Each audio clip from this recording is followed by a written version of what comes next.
Ross Layton Mr. Speaker. from Florida. Mr. Speaker. To what purpose does the gentleman from Florida rise? I ask unanimous consent to speak for 5 minutes out of order. Without objection. Thank you very much. Mr. Speaker, in recent weeks, we have seen the issue of the Western Sahara receive a great deal of coverage in the world press. Unfortunately, the press coverage has often been biased. In fact, I've seen cynical attempts at purposeful disinformation. I think it's important that we remember history. Let's not forget that while the Sahara was under Spanish colonial rule, only Morocco laid claim to that territory as its own. The Kingdom of Morocco repeatedly claimed the Western Sahara and demanded the end of Spanish colonial rule. It was only when Morocco's efforts at recovering the Sahara from Spanish colonialism under the leadership of King Hassan II began to be seen as making serious progress in the early 1970s that the so-called Polisario Front came into being. Then, as now, the so-called Polisario Group is financed by Algeria and is propped up by Castro's communist dictatorship in Cuba. Why is it important to understand this? Because in Morocco, our ally in North Africa in the struggle against international terrorism, the issue of the Sahara is the decisive issue.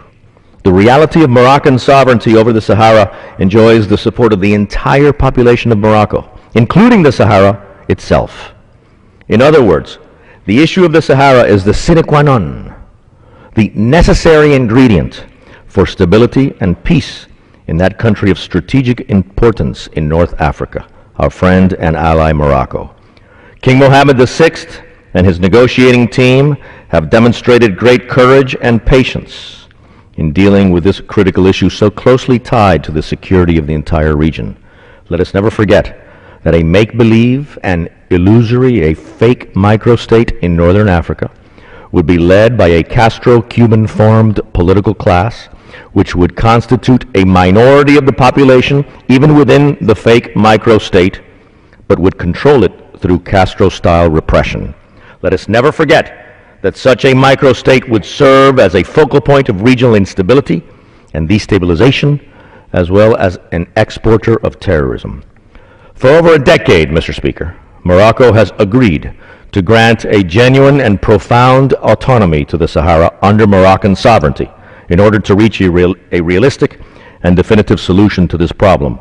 But Algeria and the so-called Polisario continue to insist on the creation of a fake microstate. Majorities in this Congress, comprising both Republicans and Democrats, have spoken clearly in support of our ally Morocco's position on this critical issue in letters we have sent first to President Bush and then to President Obama. The United States, during both administrations and with the strong leadership of Secretary of State Rice and Secretary of State Clinton, has agreed with the position expressed by the overwhelming majority of this Congress. The future of America's struggle against international terrorism and the stability of Northern Africa require that the government and the Congress of the United States continue to stand firmly and clearly with our friend and ally, the Kingdom of Morocco. I yield back.